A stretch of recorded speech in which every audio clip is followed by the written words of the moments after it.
My name is Charles Owen. I'm the Cleveland Heights Historical Society, and we'd like to welcome you all here this evening. This is a different event that we've had in the past. In the past we've always had lectures and stuff, but we've tried to make this event a little bit more festive, and so people can network a little bit, see their neighbors, and talk. There's some introductions that I'd like to make before we go any further.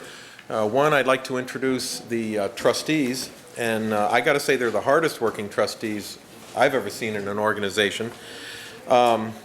First off, I'd like to recognize our retiring president, and in fact he's the current chairman of the Cleveland Heights Landmark Commission, and he's just pretty well overwhelmed, so he's not going to be a trustee, as it turns out, I don't think, for much longer. But Chuck Miller is his name, and where is Chuck? There's Chuck right here. I'm going to embarrass him a little bit because he did a tremendous job. I didn't do anything. I wasn't even on the committee, as it turns out. But Chuck put together all of these boards at his architectural firm that you see in here representing the different neighborhoods. And he just did a heck of a job keeping people coordinated and keeping things on track tonight. So I wanted to thank him personally for the great job that he did.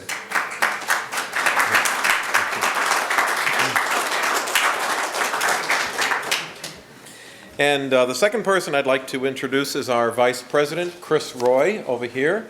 And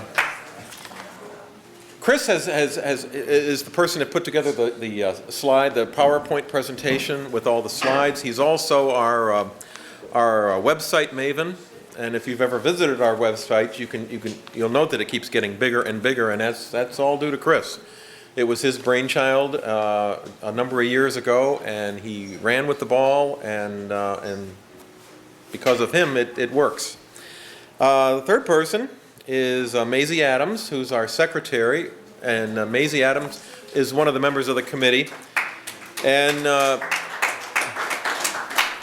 while she is a Heights resident, she also has the opportunity of being the executive director of the Lakewood Historical Society. So historical societies and preservation, that's her profession as well as her avocation. So we're very happy to have her here. Sven Dubie, right back in the back. He's one of our newest trustees. David Dorsch, and where's David? David single-handedly put together all of the coffee and all of the pastries and everything else. So if you're having a good stomach tonight, thank him. And I do want to say something more about Sven. Sven is quite a researcher, and he does oral histories and has been quite involved in that in Cleveland Heights over the past few years. And some of the texts that you'll see on some of the boards in here were written by Sven. So everybody on this board has a little bit of talent, and we just sort of mix it into the pie, and it's come out to be something tasty. Marjorie Kitchell is also one of our trustees. She serves as our attorney, and she also at the moment is the new president of the Cleveland Restoration Society. And if those of you who don't know, I am also employed now by the Cleveland Restoration Society. I'm their director of the Preservation Resource Center of Northeastern Ohio, so we get to work together. And I also get to work with someone else here, Deanna Bremer, and I want to take special note of Deanna. Deanna, I think, single-handedly encouraged me to start looking into doing National Register research myself. She and a close associate of hers put together the Euclid Golf, the whole Euclid Golf nomination, which was accepted. And so she has served as an inspiration for a lot of us. Ambler Heights is now on, and I'll tell you a little bit about a new one that we're working on a little bit later. One other person, of course, is Marion Morton, our favorite author, and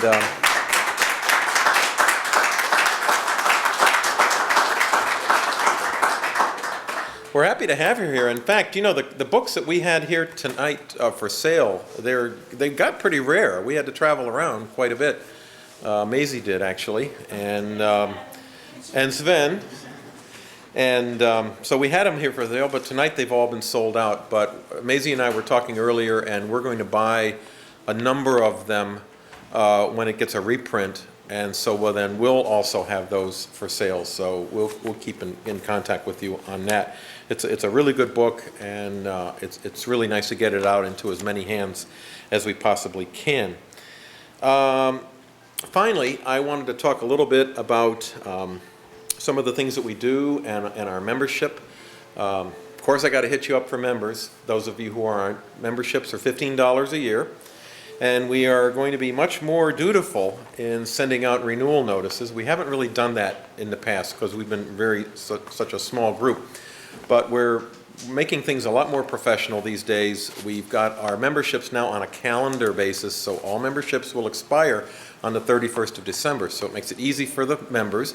Also makes it easy for us because we could do mass mailings and get the word out and get everybody's support that wants to support us. In the meantime, we're going to be passing out the membership applications that we brought this evening, and it's going around now. That's wonderful. So take it with you, and if you're not a member, consider being a member. It's good to support this kind of work, and you would be very valued. Finally, there's some things that we do. A lot of our members do a lot of other things that are historically related. Some members are on the Landmark Commission, some work for Cleveland Restoration Society, some are volunteers here and there. Everybody that's been involved with us really adds a certain amount of expertise. David Dorsch, for example, I met him because he moved into the house behind mine, on my wife's and mine, on Somerton. And we're very thankful because he took one of the houses we never thought anybody would want to buy because it was kind of rough, but this guy's got a lot of vision, and he does most of his own work, and he's really taken a house and really turning it into something else. And so as I do some more research, I hope to find some early advertisements so I can help him redo his porch originally the way it was at one time. We publish periodically a publication called View from the Overlook, in case you want to know what that means and why "the" is capitalized but "from" is not. When Calhoun developed the original Euclid Heights allotment, the most prestigious area, the original area, was along Overlook Road, over where the Waldorf Towers is and the Christian Science Church, etc. And that was called the Overlook. So all of a sudden one day we thought, oh, View from the Overlook. Nobody else had that name, so we took it. But we try to write about current things. This particular issue, if you haven't seen it, covers the Euclid Golf neighborhood. And if anyone would like to participate in writing articles or reminiscing about things that they remember from their youth or old Cleveland Heights stuff, whatever have you, give me a buzz, and we can talk about it, because we'd like to broaden the base of the writers, and by doing that, we think it makes it a lot more interesting. Did I forget anything, Chris? Probably. Yeah, probably. Do I care? No. Anyway, take your time. This is really, we're going to have a show now, but one of the things we really did want to encourage is people sort of mingle, and this is really a party, and where you can talk and chat at the same time. So, when we're done with the program, feel free to hang around and talk and have a good time. Thank you very much.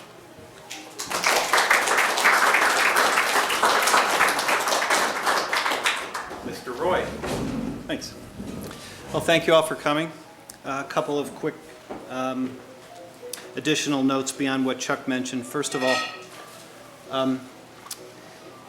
I've heard periodically that there are people who try to resign from boards or from high-level executive positions, and they are told no, they're not allowed to. So if anybody has any insights about how we might refuse Chuck Miller's resignation, I would really like to hear them.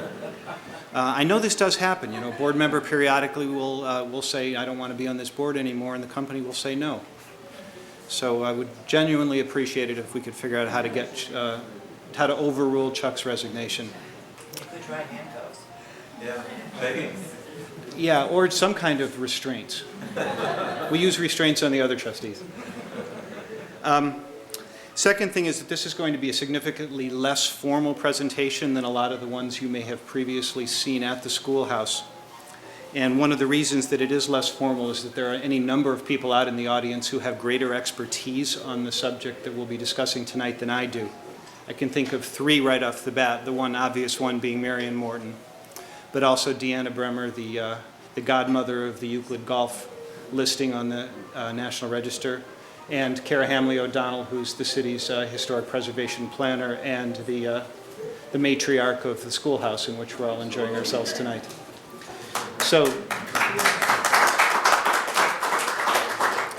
that said, we genuinely encourage interruptions, questions, and any other conversational type of interventions, and the majority of the questions may better be answered by someone other than myself, such as Marion or Cara or Deanna, so please do feel free to interrupt.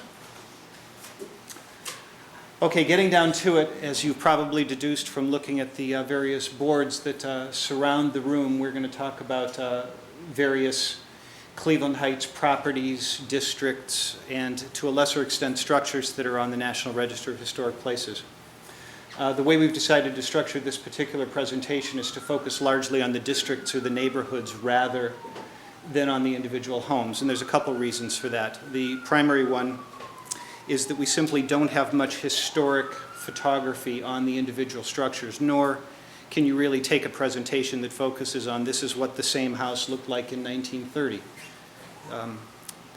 For the most part, they tend to look the same. Maybe perhaps they have a different color paint or whatever, but in terms of visual interest, there isn't a whole lot that we can really say with respect to individual structures. So that said, we're going to focus primarily on the districts or the neighborhoods that comprise the National Register. But before we do that, we wanted to talk a little bit about what the National Register of Historic Places actually is. And as you can see, I hate, incidentally, presenters who just read right off of the slide, so I'm going to try very hard to not do that. But the key message on this one is properties, districts, neighborhoods, et cetera, that are deemed worthy of preservation. And what they mean by worthy essentially is that a structure or neighborhood is historically significant at either a local, state, or national level. And that significance can be can pertain to American history, it can pertain to architecture, archaeology, engineering, culture, basically anything that has historical significance in whatever context you'd care to give it. The other thing that's kind of unusual or perhaps surprising about the National Register is that it is indeed a register, I believe, of currently, what, 2,000 to 3,000 properties and districts? Anyone know? How many total are on there, Cara? A lot. A lot, thank you. Ohio has more than I think any other state. Ohio has grown. Well, since they just took the title of most amount of presidents away from us, we now have to go with National Register listings. We are no longer, incidentally, the leading state of presidents, according to the plan dealer. Anyway, the National Register program is a national program, but it's actually administered at the state level, which means that applications are funneled through the state of Ohio. And if anybody has more in-depth questions with respect to that process, Deanna is certainly more than qualified to talk to us about that. And once again, it can refer to buildings, structures, sites, objects, districts, almost anything that has historical significance in any context that you would choose to give it. A lot of people have misconceptions about what the National Register is. The primary one is a fear that if their home or some structure that belongs to them is listed, that they're suddenly have permission to paint their house orange taken away from them. And in reality, that is not the case. There really is no controlling function attached to a National Register listing. What it is essentially is a civic awareness building kind of tool, a pride development, and the opportunity that the property can gain to be eligible for certain kinds of improvement initiatives. Example being, for example, the National Trust for Historic Preservation sometimes makes money available for rehabilitation of National Register listed properties. And there's also, I think it's a 20% investment tax credit for rehabilitation of National Register listed homes. But the most important thing to remember is that you can still do whatever you want with it. You can tear it down, you can paint it orange, you can aluminum side it, They ought to make a special law for aluminum siding, but so far I don't think that they've done that. The process for applying for National Register status is not particularly unusual or unique. It's a series of steps that basically involve the collection and preparation of a great deal of information and then application that is handled through the committee or board and the state of Ohio. It's a little bit more complex when you're talking about neighborhoods or districts simply because it's desirable to have as much consensus as possible. And once again, we've had a number of districts that have gone onto the National Register just recently, Euclid Golf, for example, as well as Ambler Heights, which we sometimes refer to as the Chestnut Hills District. And it's not to say I think that consensus is absolutely required, but if there's the opportunity to increase the amount of unity and focus that a neighborhood is going to have on a project like this, it's certainly a good idea. So anyway, enough of the bureaucracy. There are actually 8 Cleveland Heights historic districts. The 7 that you see here, actually it's 8 you see here, we just discovered, much to our embarrassment, that Shaker Lakes is actually considered to be, is on the National Register. We won't be talking about that too much tonight because we just found out 2 days ago. We also won't be talking all that much about the Fairhill Road Village Historical District for different reasons, primarily that once again we don't have much historical photography on it, and also because only a small sliver of it is actually located in the city of Cleveland Heights. The majority is in Cleveland. And strangely, the very back segment, the one that tends to be the closest to the ravine of the gorge, is actually considered to be in Cleveland Heights. So with that, our first district is Fairmount Boulevard. Fairmount Boulevard actually refers to 2 overlapping listings on the National Register, this being the earlier of the 2, and comprises all of the homes that run from the top of Cedar Hill up to just before Lee Road. As I said, it's essentially 2 different districts. East of Coventry, the Van Swearingen brothers, who we also know as the Vans, developed homes primarily between 1905 and 1915, and that district became known as Shaker Village. And to this day, we still have people ask us periodically whether that section of Cleveland Heights was once in Shaker Heights, or whether it is Shaker Heights, or what the connection with the Shakers is. And the answer, simply put, is that that was known as Shaker Village at the time that the Van Swearingens first developed it. The lower section of Fairmount Boulevard, part of which we refer to as Euclid Golf, was developed a little bit later by Barton Deming, whose house we all know, and is pictured here in the 2 lower photographs. And the primary development, the majority of the development, was done there between 1915 and 1925. We now have a series of shots that kind of intermingle Euclid Golf and Fairmount, but for the sake of organization, we're going to consider this part of the Fairmount section of the National Register. And what you see here is a photograph that was taken very early in the development of Euclid Golf's life, roughly where Fairmount and Ardley come together. So just a little ways up the hill. The wide open area to the left, go back, is actually part of Euclid Golf Course. As near as we can figure, it's roughly the 12th hole of the Euclid Golf Course, which was, we'll talk about in a little bit, was torn down in 1912. If you look very closely in the back center, you'll see what was the old or original Roxborough School, which was torn down in 1920. Chuck? It actually existed for only 15 years, believe it or not. And in addition to the surprise that's associated with having a major structure last for only 15 years, the other thing that is kind of, I guess you could say, misleading is the size of this. It really looks quite large in this picture, but it wasn't. Exactly how many rooms the original school actually had, I'm not sure. But part of the reason it was torn down was that it simply wasn't large enough. So the Board of Education, such as it was in 1920, attempted to move it to a more appropriate location for expansion by putting it on log rollers and sliding it along, and they broke it. So deciding that it simply was not worth it to put it back together, they trashed it, and this was about 1920, and they put together the elementary school that stands to this day.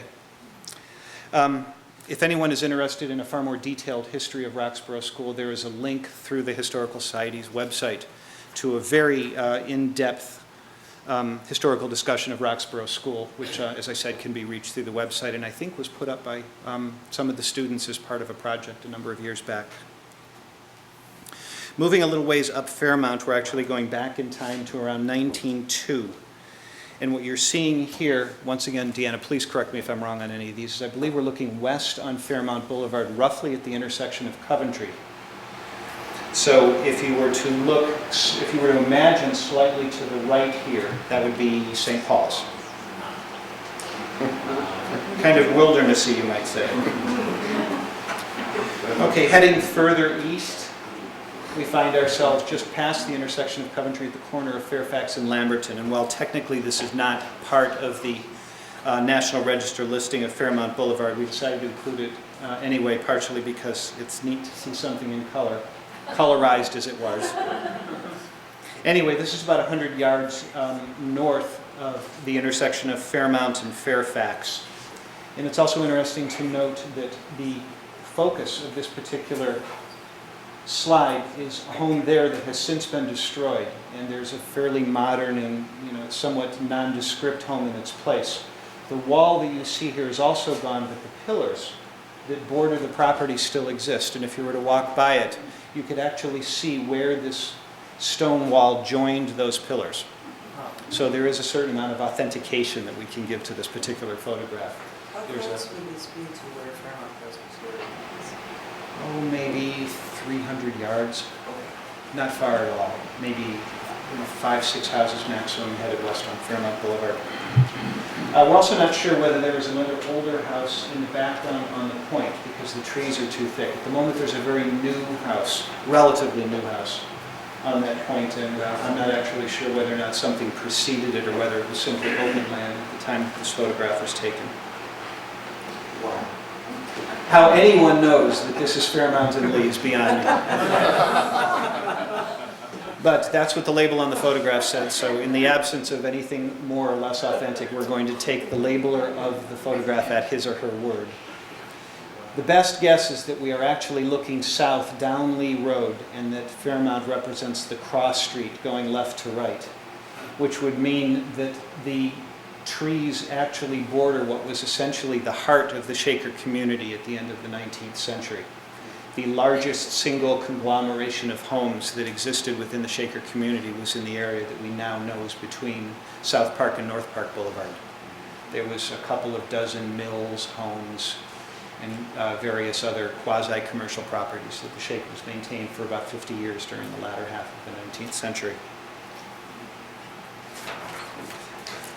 Okay, now we're going to kind of seamlessly blend the Fairmount Boulevard Register listing with Euclid Golf, and as I said, they do overlap to a great degree. The only real distinction is that Euclid Golf comprises the area west of Coventry and also spiders off to include all of the side streets that exist between the top of, between Cedar and Fairmount and Dennington, actually. It doesn't go all the way to Coventry. The 6 streets that you see there. Euclid Golf District was added to the National Register only about 6 months ago, due hugely to the efforts of Deanna Bremer and Hugh Fisher, who is not here tonight, who did a tremendous amount of research on the areas and are slowly reaching the point where historical information is available on literally every single house in that district. I would also encourage you to visit the Euclid Golf website. I don't have the exact address of Euclid Golf, but it's accessible through the Historical Society's website. There's also a flyer up here on the table that is essentially a walking tour of Euclid Golf that talks a little bit about the individual properties as well as the history of the district as a whole. There used to be a little white house behind the street at high school. I believe it was part of the golf course. We used to have a little bit of an If it's that far east, it wouldn't have been part of the golf course. The golf course stretched only east to Dennington. So it's possible it was part of another open area. The Heights High School area was originally known as the Minor Farm and was a huge open farmhouse property. But the Euclid Golf course, or the Euclid Golf Club, as it were, existed only between roughly the top of Cedar Hill and Dennington. You see it here, incidentally, when Barton Deming first started marketing the Euclid Golf allotment. This photo was taken in 1913 and once again stands roughly at the intersection of Fairmount and Coventry. And I believe, once again, you can see, if you look really closely in the background, you'll see a couple of the houses that still exist along Coleridge Road. Specifically, in my notes here, it says 2806 Coleridge. So if anyone lives or is familiar with 2806 Coleridge, that's it. Okay, this is the actual Euclid Golf Club, which like Roxborough School, stood for an amazingly short time. 12 years was the entire life of the Euclid Golf Club and this magnificent structure. It was erected in 1900 and was torn down in 1912. The club itself was designed by the architectural team of Mead and Garfield. Garfield, I lack his first name here, but he was the son of James Garfield, the president who... Ask and you shall receive. And he was the son of James Garfield, who was president in 1881. Euclid Golf Club was also the first professionally designed 18-hole golf course in the city of Cleveland. Patrick Calhoun, who was the developer of the golf course, realized very quickly that he didn't have enough land to actually develop a full 18-hole golf course. So he went to everybody's favorite philanthropist, John D. Rockefeller Sr., who was a golf enthusiast and owned a majority of the land on the south side of Cedar Road, which ultimately became a large part of the Euclid Golf development. So John D. leased all 140 acres of that property south of Cedar to Patrick Calhoun so that he could have a full 18-hole golf course. One of the interesting stories is that John D. was a very pious and religious man, and he refused to allow his section of the golf course to be used on Sunday. So on Sundays, any avid golfer had to play the first 9 holes twice if they wanted to golf a full 18 holes. Here's another less colorful shot of the golf course, or of the golf club rather. I don't know what the exact date is, but judging by the car, I could assume that it's probably about 1910. Where was this located? Oh, we'll get to that in 1 second. And you can see the front entrance to the club, which, quite frankly, would be considered quite elite and attractive nowadays. Chuck? Because of the efforts of Hugh and Deanna in locating all of the various sites within Euclid Golf, we can identify almost exactly where this photograph was taken. And as you can see in the next frame, which is going to be a map of the entire Euclid Golf development overlaid with the individual links and greens of the golf course, we can tell that this was roughly the intersection of Norfolk and Cedar, or to translate the 9th hole of the Euclid Golf course. Was this a membership club? I believe so. I highly doubt it was public. Anyone? Yeah, I don't think that, yeah. Was it as sort of an elitist membership? I would think it was very elitist. I mean, the rabble, So in any case, this is roughly the intersection of Norfolk and Cedar, the 9th hole of the Euclid Golf Club. The clubhouse itself, which you're seeing in the background here, actually stood roughly at the intersection of Derbyshire and Norfolk, which strangely is exactly where my parents lived for 30 years, and I for 1 year. And I sometimes think to myself that if only I had known that, I would have spent the majority of my teenage years digging for golf balls. But I didn't know in time. This is a really fun map, and I apologize for those of you who can't actually see it this clearly, but Hugh and Deanna have actually overlaid all 18 holes of the original Euclid Golf course over the streets that currently exist. So what we just saw was the 9th hole right in here at the corner of Norfolk and, right there, at Norfolk and Cedar, and just north of that would have been the clubhouse. As you can see, the course was designed in such a way as to avoid the 2 developed streets that existed in the area at that time, which were Belfield and Grandview.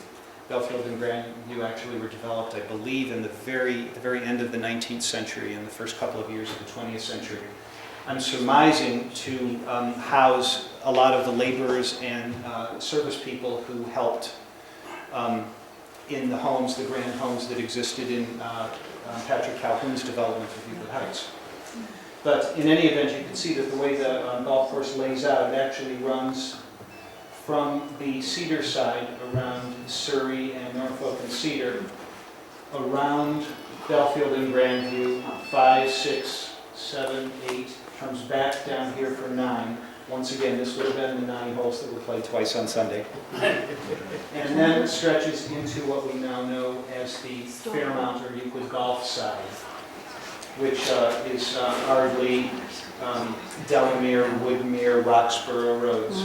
It actually extended as far south as Scarborough, Deanna, and almost as far east as Devonton, as you can see here. So it essentially went in a loop, came back up here, and then looped again, so you ended up pretty much where you started.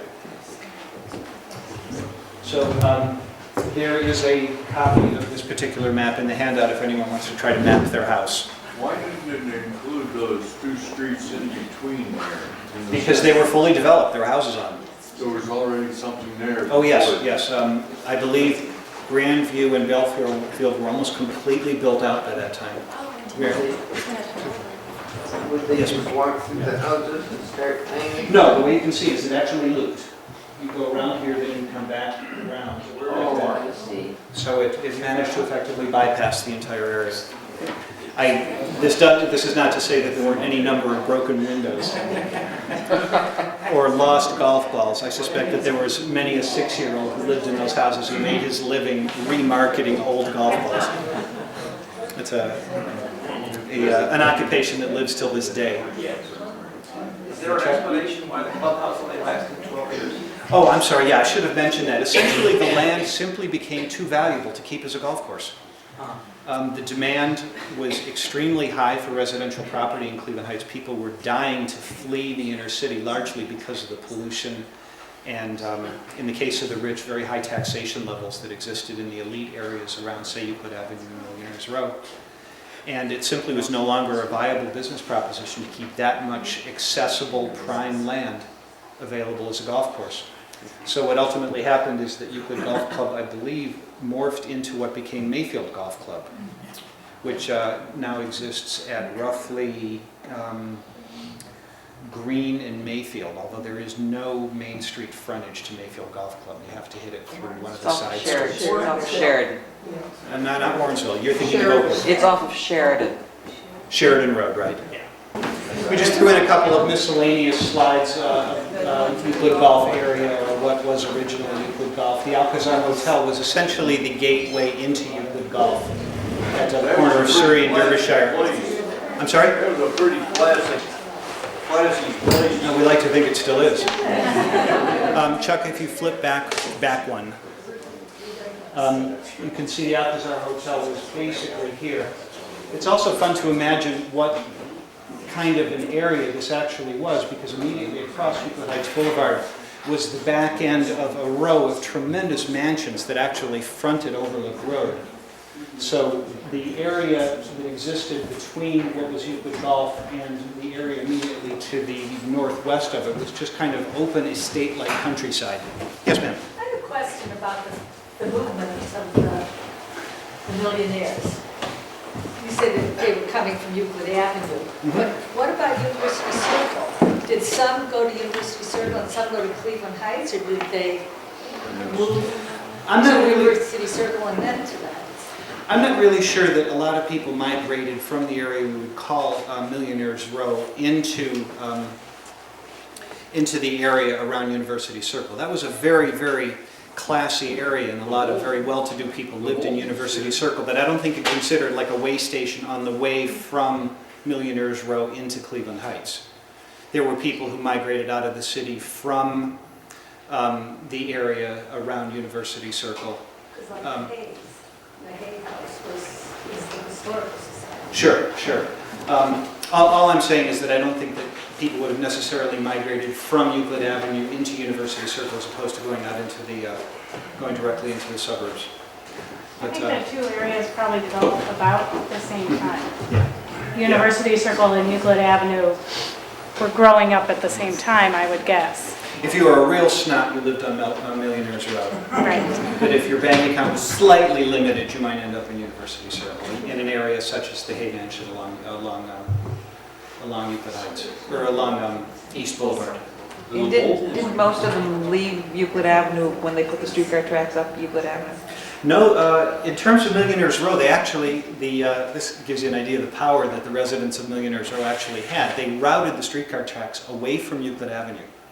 It actually went in a kind of a square pattern where it would come up, I believe it was to East 9th or 12th Street, headed south to Prospect, ran the streetcar tracks up Prospect, kicked back onto Wilson Avenue, which is now known as 55th Street, and then back to Euclid Avenue and then out to University Circle. The Bobs and the Nabobs actually had enough power that they were able to keep the streetcar out of their neighborhood. But wasn't there a point where they decided to send it up Euclid, and that's when they moved out? I don't know when that happened, but that wasn't the real motivation. Okay. The primary motivations for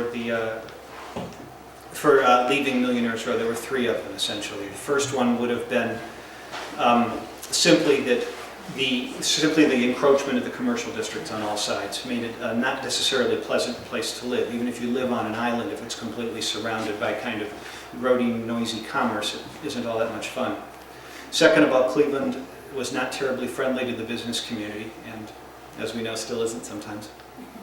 And as a result, a lot of them were very annoyed at the level of taxes they had to pay, and simply the lack of perceived cooperation with the city government. The third one, strangely, was pollution.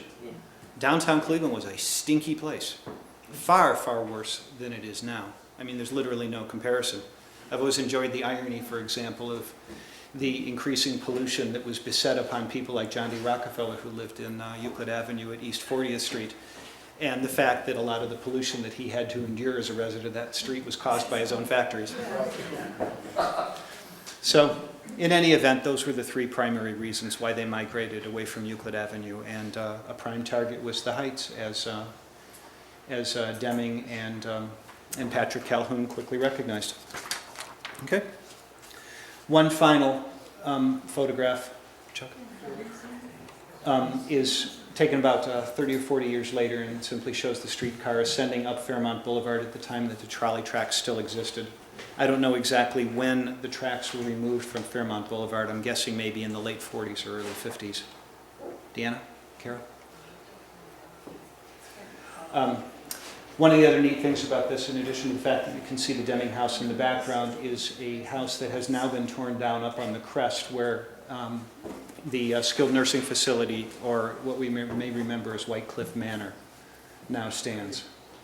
I always get a kick out of seeing places that have houses that no longer do. Okay, migrating from Euclid Golf into the other neighborhood that was recently selected for listing on the National Register, and that is Ambler Heights. We had one single person who was largely responsible for getting Ambler Heights listed on the National Register, a lady by the name of Janet Coquelette, who is not here tonight, who lives over on Harcourt. And if she were, I would thank her profusely, but I'll have to hold on to that. In any event, Ambler Heights, which is comprised of the streets that you see here, was the brainchild of a gentleman by the name of, strangely, Ambler, Nathan Ambler, who actually lived in the middle of the 19th century, and he was a dentist who became very wealthy when he went west during the California gold rush and fixed the teeth of the miners and was paid largely in gold dust, which basically made him probably the most overpriced dentist in the history of the profession. And he came back to the Cleveland area roughly in, I think, about the 1870s, and built a huge estate on a hill that is now occupied by the Baldwin filtration plant. And he owned all of the area that we now think of as Ambler Heights, but it wasn't really developed until after he died in the late 1880s. So it was actually his adopted son, whose name was Daniel Caswell, and his wife, who actually did a majority of the background work to get Ambler Heights developed. So, I mean, to some degree, we should actually probably be referring to this area as Mrs. Ambler Heights, or perhaps son of Ambler Heights, depending on who you want to give credit to.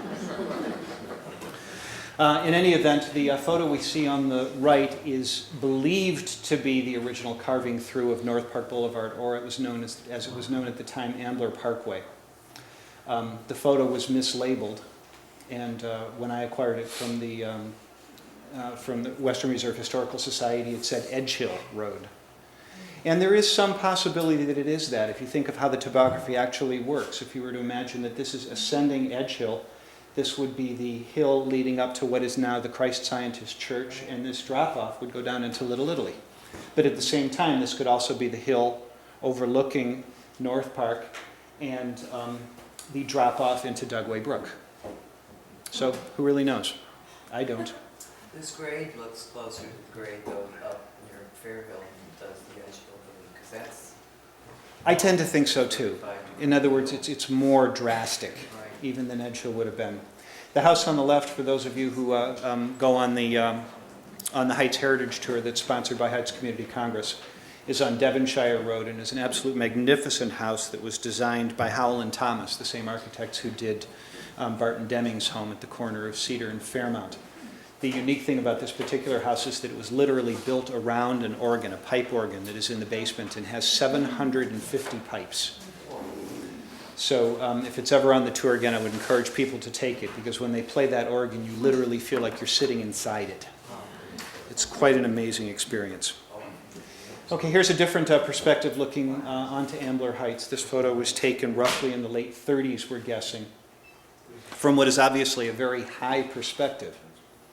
And what we determined after a small amount of study is that it was taken from a high window in the Edgehill apartment building. The Edgehill apartment building, huh? 10 years after this photo was taken, we figure Edgehill apartment building morphed into Doctor's Hospital. Yeah. And what some people may or may not know is that Doctor's Hospital was originally just a plain old 7-story apartment building that they somehow managed to fashion into an extremely high-tech, for the time, hospital facility. And there is a somewhat magnificent picture of Doctor's Hospital. I don't know exactly when the hospital was torn down. I believe it was early 60s, perhaps? Anyone? It became Wilson. And- Migrated. Yeah, and it also migrated east and became Hillcrest, or Meridia Hillcrest Hospital, which we now know it as. So basically, Mayfield got a high-tech hospital and we got a parking lot. Yay.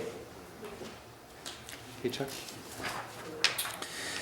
Here's another pretty shot from the collection, I should acknowledge, of a world-famous postcard collection of Chuck Owen, who donated virtually all of the postcards that we'll see here. Anything colorized came from Chuck, not Ted Turner.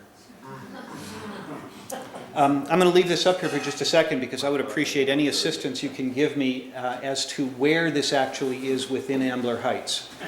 The grade doesn't lend itself to North Park, and it's certainly, it's doubtful that it's Cedar, so my sense is that it may actually be somewhere within the interior of Ambler Heights, perhaps that dip along Chestnut Hills where it meets Harcourt. Some of us thought that it might have been where North Park goes down. North Park. Boulevard, over in the Chestnut Hills neighborhood. It's possible, but there wouldn't be, it seems to be relatively even on both sides of the road, and that wouldn't really be the case unless it's a little ways further down, perhaps, where the grade is not so dramatic. But in any case, One of the things that they did do, though, they were very free and easy with what they called things.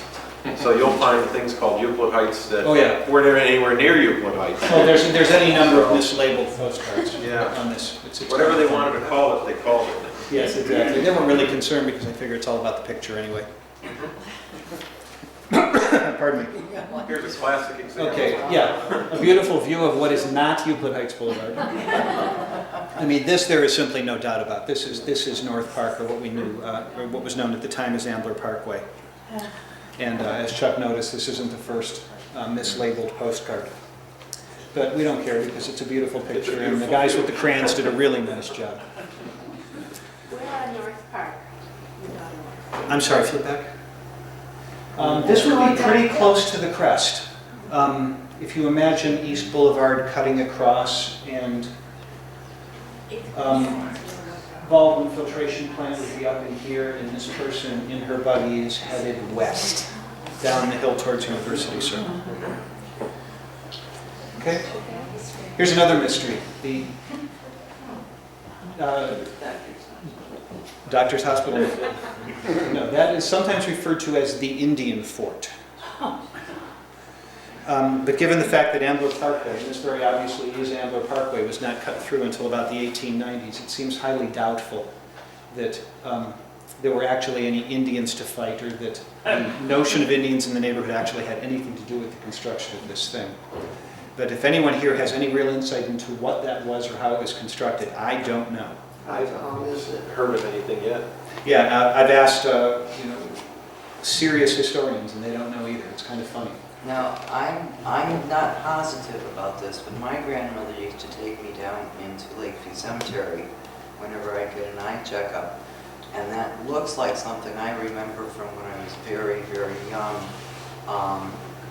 If I'm remembering correctly, that would be, let's see, Garfield Monument would be up here. You've come up from Euclid and you stay to the right-hand path, and the apartments along Mayfield to the right, and then there's one of the drives turns off to the left towards what is now the big dam. And I think that'd be about where the dam is right now, and then so behind you and to the left would be what was then Creek. Actually, we're about a mile south of that. Okay. Unless this is badly mislabeled, this is North Park Boulevard. And although you're right, though, the structure is very similar, actually, to Garfield Monument, although I think there's probably about as much chance that Garfield had anything to do with this as there is chance that the Indians had No, I'm anything not to do with saying it. that's the Garfield Monument. No, but I'm it- saying it's down the hill. Yeah, I have a feeling there's still a little bit of distance between those two things. Isn't the structure described in the Overlook on page 3? It's noted in the Overlook, but any explanation as to what it actually is, I don't think you'll find there. Like a water tower? Possibly. Or a grain silo? Another good possibility. Is it possible the Shakers building? I don't think the Shaker community extended that far west. As far as I know, the farthest the Shaker community went was just west of what we now think of as Coventry Road. If anyone wants to contradict me, I'm perfectly willing to be contradicted. Was there a quarry in that area? Yes, there was definitely a quarry. As a matter of fact, what we now know as the Roxborough Ravine is as deep and wide as it is, largely because it was originally a stone quarry. And a huge amount of the structures that were built both in Euclid Golf, Ambler Heights, and even Euclid Heights were made of the stone that was quarried out of the Roxborough Ravine. Chuck? Oh, incidentally, I like that previous card because in 1909 it was addressed to Roy Chris. Yes. Okay, this is another photo of the tower by a different name this time, Ambler Tower, which who knows. And it also reminds us, of course, that cars were not the only mode of transportation at the time that this area was photographed. Yes, sir. At the corner of Belfield in North Park, there is a stone house that resembles that. Yes. Yeah, there is a beautiful stone house. As a matter of fact, there is a photograph. I knew who was in there. There's a photograph that was taken in the late 1920s in the scrolling presentation that went on before here of that exact house and workers working in front of it. This is yet another view looking into Ambler Heights. This is actually taken from Ambleside, probably closer to North Park than it is to Cedar. And one of the things that's unique about this is the fact that it seems to verify that there was a group of homes that existed along Chestnut Hills just north of North Park, whose number one addresses were actually Cleveland and not Cleveland Heights, and still are to this day, but also did not front onto Chestnut Hills, but actually fronted onto Ambleside. And as you can see here, it would appear that we're actually looking at the front of a home and that the entranceway are the steps leading up to the house. So I think it's probably about, what, Carol, 4 or 5 houses that exist, mostly in the North Park area, that are actually considered to have Cleveland addresses, which has got to be wonderful from a tax perspective. I mean, just think of it. But also, if you walk along Chestnut Hills Drive and you look at the houses, you can actually see that they don't actually appear to have normal front facades. But in fact, it's because their front doors became or morphed into their back doors. Okay, we're going to move now from Ambler Heights into Forest Hill. We're going to actually kind of treat a couple of the districts as ones in terms of the photo tour, that being the historic district, the park, and we'll do a few shots also on the Rockefeller building. And to my knowledge, they were all added about the same time, roughly in the middle of the 1980s. People may not be aware that the original Rockefeller property didn't comprise the boundaries that it now has, but actually extended all the way from Mayfield down to Euclid Avenue and east all the way from Superior to what we think of as nearly South Taylor. I'm not exactly sure where the boundary is, probably what we think of as Forest Hills Boulevard. But in any event, it actually covered 800 acres. And if you need a rough comparison as to what 800 acres is, that's roughly the same as Central Park or the entire Burke Lakefront Airport. So John D. had a fur piece of property. He accumulated it in little bits and pieces over the 1870s and 80s, and actually continued to use the home, which we'll see in a minute, all the way into the second decade of the 20th century, after leaving Cleveland in a somewhat famous dispute over taxes with Cleveland city government. And that became his summer home. It was known as the Homestead, and he visited every summer until roughly 1915.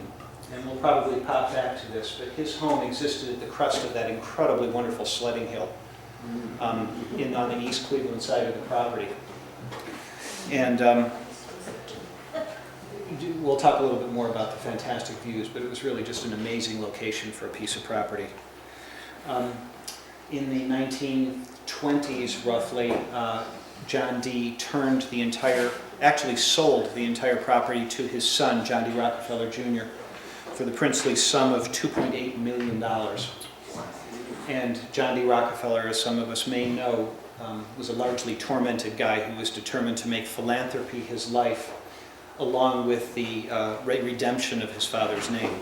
In the early couple of decades of the 20th century, John D. Rockefeller Sr. was considered the most hated man in America, largely because he had been so successful. And John D. Rockefeller Jr. made it his mission to try to redeem the family name. And he did a lot of that, not only by making developments ostensibly accessible to the middle class, but also by donating a large amount of this property to efforts such as the development of Huron Road Hospital, for example. There's a Masonic Hall that existed. Kirk Middle School in East Cleveland also was part of the original Rockefeller property. Chris, just a minor point. The park was added in 97. I'm sorry? The park was added in 97. Really? Okay, thank you. I have a feeling I was guessing on that one. Probably almost everyone here has seen various shots of the small summer dwelling that John D. Rockefeller referred to as the Homestead. The Homestead was built, I believe, in the 1880s and originally was designed to be a water cure resort. Various spring baths kind of things were very popular at that time, and Nathan Ambler, the developer of Ambler Heights, also had one called Rock Rest that existed over near the Baldwin filtration plant at the same time. However, as a business endeavor, it was not terribly successful, so John D. usurped it as his summer residence. And as I mentioned, he lived there he actually did not live there, he used it as a summer residence first. He would migrate up from his residence at 40th and Euclid Avenue, and later when he moved to New York, he would come back to Cleveland and spend his summers. Chuck? We mentioned the location of the homestead. It was actually at the crest of the sledding hill, which afforded what has to have been some of the most amazing views any home resident has ever experienced, largely because at the crest of the hill you could see north all the way to the lake. Immediately to the side there was that incredible gorge, which you can still see, that cuts through Forest Hill Park, and then behind him he had what was known at the time as the Great Meadow, which was any numbers of wide open, totally unspoiled acreage that we've now turned into baseball fields, et cetera, et cetera. So what street is that exactly, on what cross street over that house? There wouldn't have been a cross street. It was literally in the middle of the property. The closest would be, if you flip back a couple, the closest would probably be Euclid Avenue, what is now Terrace Road. Where's this number 5? Yes. Yeah, you could get fairly close to it, pardon me, Forest Hill Boulevard. And from Terrace Road, which is the same route the woman take to go sledding. Okay, Chuck. Here's another view of the property. Looking at it from the front, as you would come up the driveway from the gatehouse at Euclid Avenue. And shoot ahead one more. This is the gatehouse. Just your basic, you know, what all of us would consider to be just a magnificent permanent residence. John D. used as a gatehouse. And this faced Euclid Avenue at either the corner of Euclid and Forest Hills Boulevard, what now is known as Forest Hills Boulevard, or at the corner of Euclid and Superior, depending on who you ask. My sense is that it was probably closer to Forest Hills Boulevard. But I guess no one really knows for sure. Yeah, we'll see some additional ones. This is the first of a series of photographs that the Historical Society just got from the Rockefeller Archives in New York. That I guess this next couple are going to be probably one of the few that most likely no one here has seen. And it shows the gatehouse from the back. That's fabulous. And if you flip back one, Chuck, you'll see some of the houses that fronted onto Euclid Avenue. And if somebody wanted to do some really serious historical research, you could probably place the exact location of the gatehouse, perhaps based on the homes that existed at that time across Euclid. This is taken from within the property, looking out, and you can actually see some more homes along Euclid Avenue off in the distance to the left there. Now we're back on the grounds of John Dee's, and this is one of those times when we can actually be thankful for the manly art of colorization. This would be an awfully drab, somewhat nondescript photo if someone hadn't taken the time with a package of Crayolas to make it pretty. There's not a whole lot that one can say about it other than the fact that it's kind of pretty, and I wouldn't want to live in there. Well, you know, one thing that is kind of interesting from an architectural standpoint, John Dee was very conservative with his money. And the gatehouse is a completely different kind of a building and style from the main house itself. You wouldn't have made any connection whatsoever between the two of them. But he wasn't about to change his house, you know, once it's been built. One of the things that's always been kind of interesting is of all of the grand homes on Euclid Avenue along Millionaires Road, John D. Rockefeller's was one of the most modest. That's right. If you can consider, you know, a 25 or 30 room home to be modest, it nevertheless paled. Plus it was on the, quote, wrong side of the street. There was a very definite right and wrong side of the street that one could live in on Euclid Avenue. The north side was where the true elites lived. They were the Bobs. And the south side of the street, which would have backed onto Prospect and had acreage far less than those on the north side, were considered to be a few social steps down, but John Dee didn't care because he had more money in the bank. The ones on Euclid actually went through where Chester later was built. Yes, Chester wasn't cut through until the 30s, I believe. Of these homes. Yeah, so all of the Millionaires Row houses actually extended, faced onto Euclid Avenue and went all the way through to Superior, which is probably close to a mile. So those were some honking backyards. Anyway, this is a windmill which stood on the Forest Hill property. I don't know a lot about the purpose of the windmill other than it may have been used to supply a certain amount of power to facilities that existed on the property. In terms of orienting yourself, the windmill stood very close to what is now the lagoon. Okay, outside the property by about the 1920s, there was a whole lot happening that was actually being developed around the Rockefeller estate. And what we see here is the corner, the intersection of Superior and Mayfield, looking north down Superior with Mayfield as the cross street. And those little outbuildings that you see in the upper right-hand corner are actually buildings on the Rockefeller property, the corner of which stood at Superior and Mayfield. The strip of commercial property that you see on the far side of Mayfield actually extended down more or less to Coventry and was essentially the commercial center of Cleveland Heights before it became Cleveland Heights. When Cleveland Heights was really nothing more than a farming community, all of the feed stores, grain stores, drug stores, dairies, et cetera, tended to be clustered along Mayfield Road, roughly at the intersection of Superior. Interestingly enough, it was called Fairmount.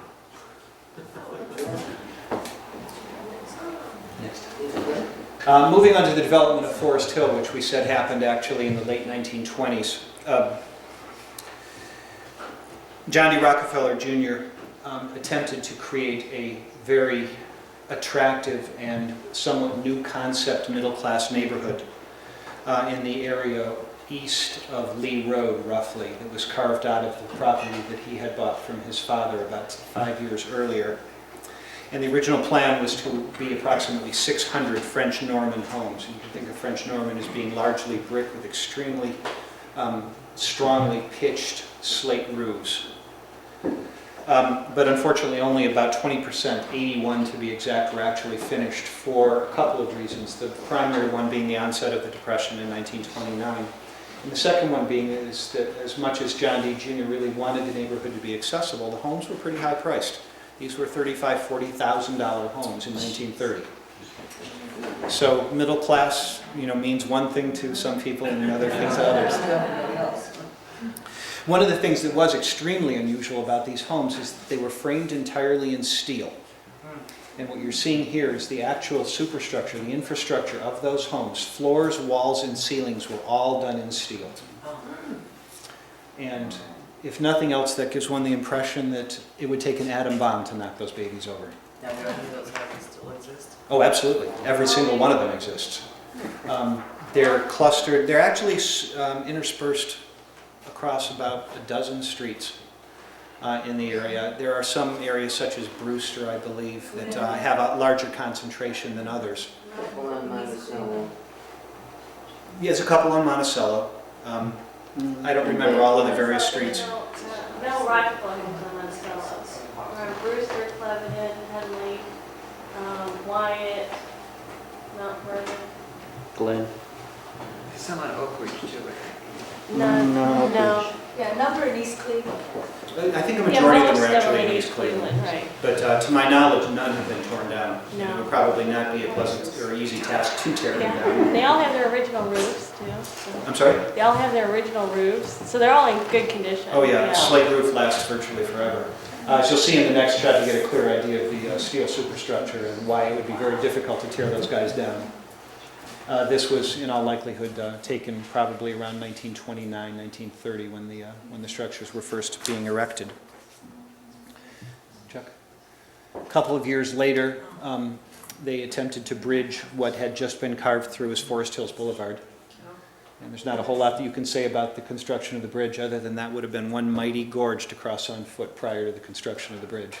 And the construction of the road, we should add. Chuck? Just throwing a couple, even though we're talking primarily about neighborhoods, this is an early photo, obviously, of the Rockefeller building, and the building, not surprisingly, is extremely reminiscent of the architectural styles of the homes that John D. Jr. Erected throughout the Forest Hills neighborhood. What moved in where the bank was? I believe it's a rentable hall for special events. Yes, it is. It's a really neat space. The Heights Community Congress had its preview party there a couple of years ago, and it was really quite stunning with one small problem. It's built entirely out of stone, which means that the sound just bounces everywhere. I mean, you whisper in that room, and it's like you're screaming. So although it was an absolutely wonderful event, it was extremely high decibel. Most people are familiar with the facade of the Rockefeller building, but I would imagine a great deal fewer have actually seen the courtyard that exists in the back of it, which is really extremely pretty. Yeah, it's very much of a kind of a European courtyard with a very nice garden, and if you ever have an opportunity to just walk through it, it's really quite pleasant. I'm sorry? A lot of people come and hold weddings there. Mm-hmm. And once again, Heights Community Congress held its party there. Community Congress gets around. We're good partiers. Okay, the last area that we're going to talk about is the Overlook Carriage houses, which is actually more commonly known as Herrick Mews, and actually consists of 5 what were at one time barns that were the stables associated with the wealthy homes that were erected along the Cleveland Heights' first street, Overlook Road. This is a unique development, literally in all of Cleveland. There's no other place that anyone is aware of within the city of Cleveland that has this kind of structure. Mews, incidentally, is the formal definition of mews is a group of buildings originally containing private stables, often converted into residential apartments. Pretty convenient, huh? It also means a secret place or hideaway. As I mentioned, most of the owners of the homes were along Overlook Road and were built between like 1897, 88, 89. So we can assume, therefore, that the stables were built at about the same time. And whereas there are a number of photos of the stables existing on one of the boards here, I can't see which one it is, but by all means, pop around and take a look at the actual photographs of the stables. But we only have one photo of a home associated with the stables, which is the Howell Hines home that existed on Overlook Road where the Christ Scientist Church now stands. The other 4 homes have been torn down to make the area such as Overlook House and some of the open land that exists slightly further east. Not Waldorf Towers, though, actually. Waldorf Towers was the property of Rice, William Rice, the attorney, who we'll talk about in just a second. But in any event, because we have so few photos of the actual homes along that area, I'm going to kind of cheat and just show you some of the neighborhood as it existed back at that time. This, for example, is the Eels house, belonged to a gentleman by the name of Daniel Eels, who was the president of the Commercial Bank of Cleveland.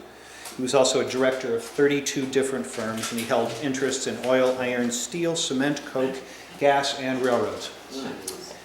This home stood exactly at the crest as you were to come up Cedar, and it divides to the sharp left Overlook and slightly to the left Euclid Heights Boulevard. There's now a large apartment building that I believe is called the Nottingham Apartments. And the stone wall that surrounds the Nottingham Apartments is original to the Daniel Eels house. So there's just a little bit of reminiscent left in there. I don't know the exact time that this was torn down, but I would suspect perhaps in the 40s. Anyone want to overrule me? We can look it up in the book. If I had the initiative.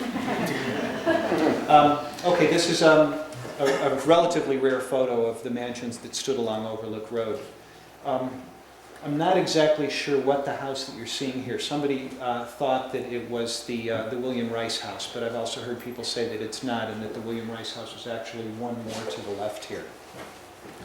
The Rice home, as I mentioned, stood where Waldorf Towers is now, and actually covered all of the property that Waldorf Towers sits on all the way through to Euclid Heights Boulevard, including the building that we know as Margaret Wagner House. So Mr. Rice had one honking piece of property. We may also be familiar with Rice because he was murdered in the early part of the 19th century in the most famous murder case that Cleveland Heights has enjoyed. And the consensus among mystery writers such as Ralph Stark Bellamy, who wrote the They Died Crawling series, was that he was murdered by another one of Cleveland Heights' most famous developers, John Hartness Brown, as a result of a dispute concerning property or some kind of business interest. But in any event, the murder was never solved, and he was found lying in a pool of his own blood at the corner of Derbyshire and Euclid Heights Boulevard, and I believe it was 1905. We started out with a crime rate. Pardon me? We started out with a crime rate. Yeah. We've gotten better since. Anyway, just to orient you, we're looking kind of southwest on Euclid Heights Boulevard, and this little card that you can see, if it were to continue around the curve, would eventually reach Cedar Hill. So the Herrick Muse development that we're talking about would essentially be behind that cluster of trees. Where would the tennis courts be? Oriented to this photograph a little ways further down on the right. Okay. I'm not sure that Carlton Road existed that time. It might have, actually. But it would have been maybe 200 yards further down on the right side as you see it here. Chuck? Moving backwards, if you were to imagine that car that we just saw backing up about 200 or 300 yards further, you would approach the corner of Overlook and Edgehill. And the building that you see in the left corner is the John Hartness Brown House, which was erected in the latter years of the 19th century. And this is also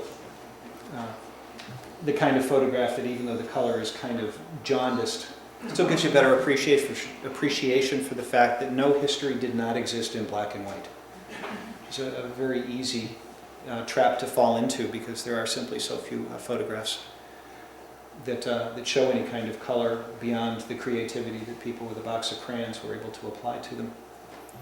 I also like this particular postcard, which is out of Chuck Owen's collection, because on the back the writer reminded us that the personalities of people have not really changed all that much over 100 or so years. And the person who sent off this postcard wrote on the back side, and I'm quoting word for word, "Dear Anna, well, how are you folks doing? And what's the matter with that fat brother of mine that he doesn't have time to send me a card once in a while? And how about you sending me a card once in a while? I get lonely. Love, Ann."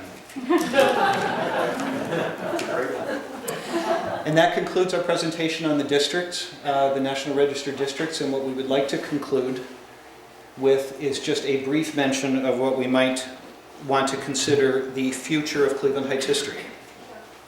And here to discuss that will be Chuck Owen and what is coming up with respect to National Register in the near future.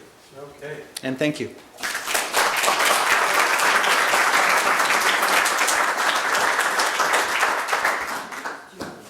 That was pretty nice. Really nice. Well, earlier I mentioned about Deanna Bremer and all the work that she had done in Euclid Golf, and it kind of turned me on to thinking about my own neighborhood. I've lived on Somerton Road now at basically at Radnor Road for 4 years now. And one of the first things that I did when we bought the house is that I started looking into the history of the house. And there were a lot of things that weren't adding up in the neighborhood.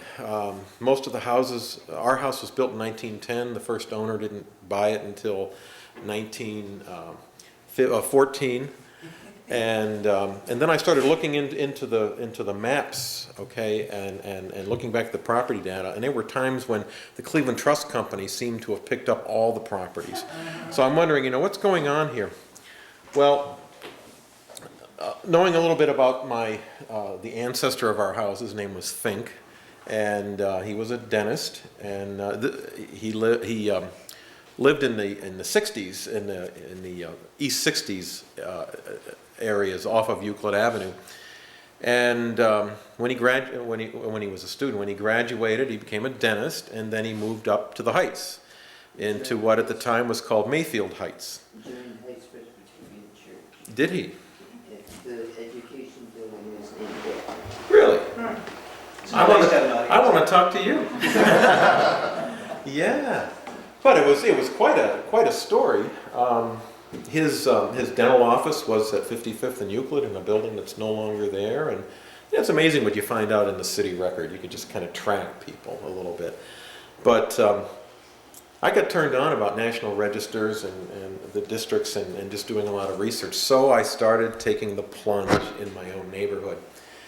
And what the neighborhood that I'm doing research on is roughly the area bounded by Euclid Heights Boulevard, Mayfield Road, Superior Road, and Coventry Road. Basically that square, if you will. I can tell you one thing. When I started looking into it, every single book, even Marion's book, they said the same thing. They all said the area was once a real estate development called Mayfield Heights, and it was developed by M.M. Brown. Then that's all you ever read. Every book I ever saw said the exact same two sentences. And so I thought, well, there's got to be more to this than that. And so I started digging. Made a connection with this other guy who said, oh, he's buried in Lakeview Cemetery. He's there. And so I went there and found out where he was buried, and his wife was next to him. Anyway, to make a long story short, M.M. Brown, Marcus M. Brown, if you will, he was quite the guy. He was a world-noted lecturer. Didn't know that before. Found that in his obituary. He frequented the Chautauqua circuit, and that's how his claim to fame. Initially, he was a Chicago boy, but he didn't have really good health, so he decided to move to Cleveland, okay, because Cleveland was a much more relaxed town. It's like people now think about moving out to the Southwest or something. So he moved here, and he was an attorney. He was a real estate developer. He married a woman from the Cadwell family of Chicago. That's where Cadwell Avenue came from, Cadwell Road. And so I started digging, and I'm still digging. And the first stage of all of this is to find out a little bit more about Marcus Brown. died at age 57, I believe it was. He married a woman 25 years his junior, and she died shortly after her arrival in Cleveland. Marcus M. Brown Jr. That's why M.M. Brown's called M.M. Brown, because they both, had the same name. And he died at age 14. And I guess it was common for a lot of people to die very young. But there's this book, we were talking earlier about John D. Rockefeller. He was in love with John D. Rockefeller, and he wrote this book, as it turns out, all about the life of John D. Rockefeller and what a great guy he was and all the money that he gave to education throughout the country. And there is a photograph, which in the book, which actually is the same photograph is on the front of Marion Morton's book, and it talks about M.M. Brown and his 5 motherless children. So, I mean, the heartstrings were really, really tugging. But once you jump into this, even though there's nothing written down and you're basically trying to connect the dots from scratch, once people know that you're doing this, all of a sudden you start finding pieces to the puzzle. So there's this one guy I know that lives in Lakewood, and he's kind of well known for being interested in Victorian houses. But here he had gone back into plain dealer back in the 1890s, about 1895 to about 1910. And he had advertisements for the Mayfield Heights Realty Company. Very, very interesting. He's the one that turned me on to the obituary, where I found out he was a lecturer. So anyways, it's kind of cool. Once you start digging, you get into it. So what we'd like to do, and of course this is something that has to go before the neighborhood, everybody gets to discuss it and this and that. But I'd like to be able to illuminate a little bit more knowledge about the neighborhood. And what we have and what our heritage is, and I think that makes for stronger neighbors and a stronger neighborhood. Well, those are the streets that would comprise Wilton and those streets in there. Yeah, Okay. and they all had different names. Right. All the names were changed at some point. So that's another thing. I want to know why that happened. I will end up with one thing though. As has been written in a number of books and such, M.M. Brown purchased a large section of the neighborhood from a prior family, the old Lakeview Wine Farm. But he also, as part of that little deal, he purchased a stub of land that includes what is now Euclid Heights Boulevard, right next to the schoolhouse, and the next 3 houses down. And there wasn't a house where the boulevard was built. When he bought that, the boulevard ended. It ended at Superior. That was it. You went any further, you walked. So we're just finding out lots of interesting stuff. If anybody knows anything, knows anybody, you know about the Finks. That's great. I'm wondering when we see I don't know. Well, what street? Radnor. Okay, Radnor. Yeah, right. It should be the Brown allotment, basically. Anyway, looks like we're losing people, so drink your coffee, talk. I could talk all night about this, and I'm sorry. But have fun. I had a lot of fun. And we'll see you the next time.